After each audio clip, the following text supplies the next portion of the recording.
Hello, my dear children. Hope you all are doing well. I welcome you all for your English online class. Children, kindly follow the below mentioned instructions.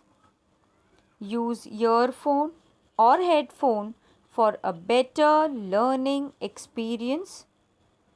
Keep a notebook and a pen handy to make notes. Read the text on the screen.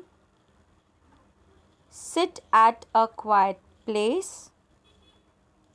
You may pause the video till you get ready to resume or when you have to make a note of important points. Children, topic for today is unseen passage. What is unseen passage? An unseen passage are the passages which are not presented in the textbook. Unseen passage are also known as a comprehension, and its main objective is to test one's ability to grasp the meaning of a given passage properly and also one's ability to answer in one's own words. Misconception regarding the unseen passage. Children, there are some misconceptions related to the way of answering the unseen passage. The misconceptions are as follows. It is possible to understand the key idea of the passage by just reading the first and the last sentence. But this is not correct. Okay, so this is a misconception. What is misconception? Galat fehmi hai. That if you read the first and the last sentence of the passage, you will understand the passage, right? Now, second sentence. Reading the questions first will help to understand the passage better. This is also not always true because it is not possible for a person to remember all the questions. Also, the questions are sometimes indirect in nature. The order of the questions is not always in accordance with the progression of the passage. It is advisable to avoid these misconceptions in order to get better insights about the passage. Clear, children? Okay, very good. Now let us understand the important points to solve unseen passage. Children, pay attention. The below mentioned are the points to be remembered to solve unseen passage. Read the passage moderately, neither too fast nor too slow. Get involved with the passage to understand it. Underline important lines or parts of the passage to answer the questions. It will also help to understand the main idea of the passage or the tone or mood of the passage. Try to translate a complex line in an easy one in your own words and your own language. This will help you in analyzing the main idea of the passage and seeking the cause and effects of the passage. Underline or mark the keywords. This will help you discover the logical connections in the passage and help in understanding it better. Try to understand some certain unfamiliar words by reading the line thoroughly. The theme of the line will make you understand the meaning of the words. One small tip. Every time you read something, do not ignore an unknown word to find its meaning immediately. This will help you a lot to learn new words, but don't forget to use them in your day-to-day conversation whenever possible. In this way, Keep working on your vocabulary without stopping. Okay, children? Now let us practice one unseen passage. Pay attention, everyone. Okay. Read the below mentioned passage carefully and answer the following questions. Marie Curie was a poor and intelligent woman who belonged to an oppressed nation. A powerful vocation summoned her from her motherland, Poland, to study in Paris, where she lived through years of poverty and solitude. What is solitude, children? Loneliness is known as solitude. Okay? There she met a man whose genius was akin to hers. What is akin? Akin means similar. Okay? She married him and their happiness was great. After many years of toil and desperate efforts, they discovered a magic element, radium. Now children, you might be thinking, what is toil? Toil means hard work. Okay? This discovery provided mankind with the means of treating a dreadful disease. At the moment when their fame was spreading through the world, grief overtook Mary. Her husband and wonderful companion was taken away from her by death. However, in spite of distress and physical illness, Mary continued alone the work that had been begun with him and moved on brilliantly towards success. The rest of her life was a kind of constant giving. To the war wounded, she gave her devotion. Later on, she gave her advice, her wisdom, and all the hours of her time to her pupils. To future scientists who came to her from all parts of the world, when her mission was accomplished, she died exhausted, having refused wealth and honors. So this is the passage, children. The story is all about Marie Curie. Okay. So let us discuss the question and even the answers. Okay. Question number 1 is, name the following. The country to which Mary belonged. So where Mary belonged to, which country? Poland, right? It states very clearly here. From her motherland, Poland. Okay, so the answer is Poland. The place where she went for her studies. See, to study in Paris. So where did she go? She went to Paris, right? The element discovered by Mary and her husband. So what did they discover? See, where is it? Yeah, second last line of the first paragraph. They discovered a magic element, radium. So the answer is radium. Okay. Then next, what her pupils became later. So what they became? See, here it's written. Later on, she gave her advice, her wisdom, and all the hours of her time to her pupils, to future scientists. Okay. So what they became? They became scientists. Now question number 2 is, describe in brief the work Mary did that benefited mankind. So we have to write it in our own words, right? So Mary and her husband discovered a magic element, radium, which is used for treating a dreadful disease. She worked devotedly to help the wounded. She gave her wisdom, advice, and her time to her pupils, who later became scientists. So this is the way you have to write the answer, children. Okay. Now, question number 3. Write from the passage words that mean the following. Loneliness. So I have already said you what is loneliness. So solitude is the loneliness, right? Then hard work. While here I have said you now, after many years of toil and desperate efforts, what did I tell you? Toil is what? Toil is hard work. So hard work is toil. Okay.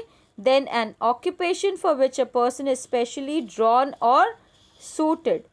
So here, powerful vocation summoned her. So what is vocation? Vocation means an occupation for which a person is specially drawn or suited, shifted from one place to another. Okay. Then similar, here I have said, you see, there she met a man whose genius was akin to hers. Akin is what? Similar, I said, right? So similar answer becomes akin. Clear, children? Okay. Now do as directed. She married him and their happiness was great.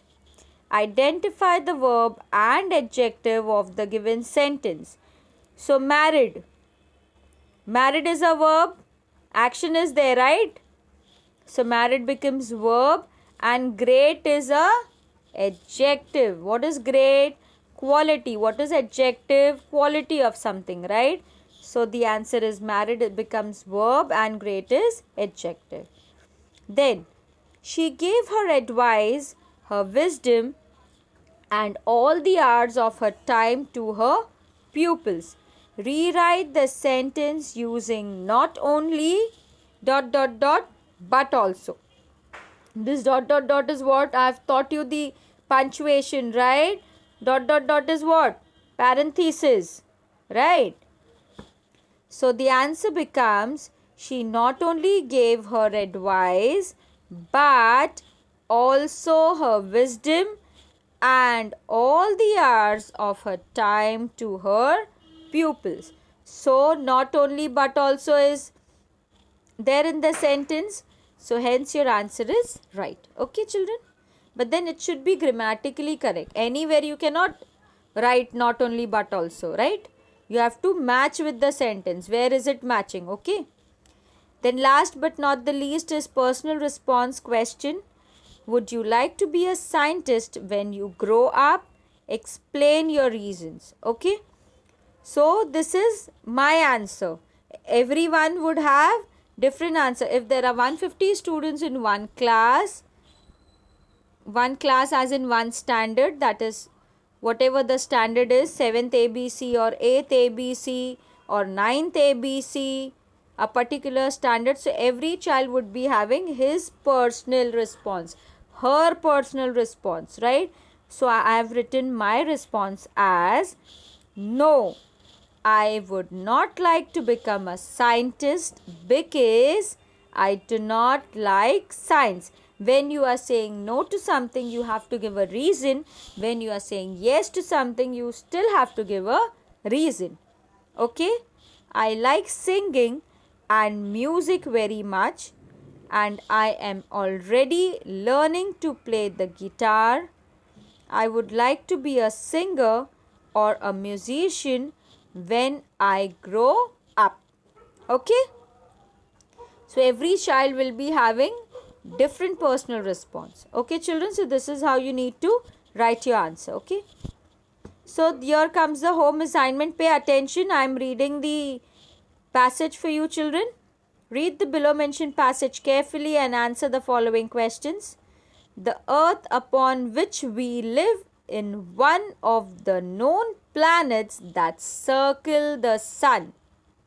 In ancient times, men who studied the stars noticed that while certain heavenly bodies seemed fixed in the sky, others seemed to move about.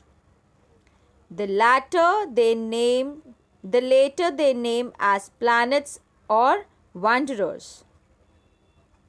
Modern astronomers tell us that the 4 planets Jupiter, Saturn, Uranus and Neptune, which are much bigger than the others, are surrounded by poisonous gases and are so cold that any living thing attempted to land on them would immediately be frozen to death. Of the remaining planets, Venus most closely resembles the Earth in size, but it is a world devoid of moisture, swept unceasingly by storms and lacking in its atmosphere the life-giving oxygen by which all life is made possible on its nearest neighbor in space, the Earth. Mars is the only planet on which there is a sign of life. Most of Mars is desert, but there are green areas on its surface, which change accordingly to the seasons, suggesting that some form of planet life is possible. It is known that the surface temperature of Mercury, the hottest and nearest planet to the Sun, is sufficient to melt lead. Okay, so this was the passage, children. It is a geography passage. Okay, so I'll read the question. What makes life possible on any planet? You have to answer it. Mention the characteristic of the planet Jupiter. Write the order of the planets in the solar system. Certainly heavenly bodies seemed fixed in the sky. Rewrite as a negative sentence. So when you are rewriting a positive sentence into negative, you have to put not, okay, without changing the meaning of the sentence, children. Okay, write from the passage that are the opposite of the following: abundant with coldest. Okay, which is the planet you find most interesting?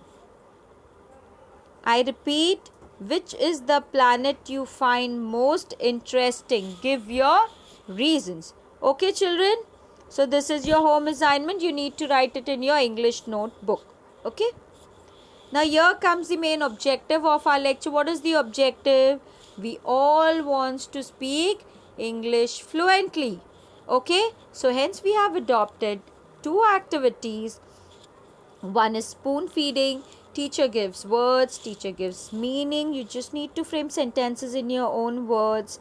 Activity 2 is quite challenging, wherein you need to find words, find meanings for it, and then frame sentences in your own words. But believe you me, children, if you follow this activity sincerely, you are no way far in speaking English excellently. So children, I want you all to follow this activity seriously. Anytime, any moment, I may call you in the school for the correction of your book. Okay? So let us discuss the words. Devoid of means without.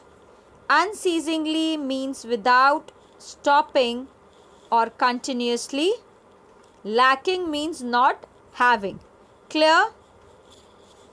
So children, we are done with the lecture. In our next lecture, we will learn chapter number 3.3, A Crow in the House.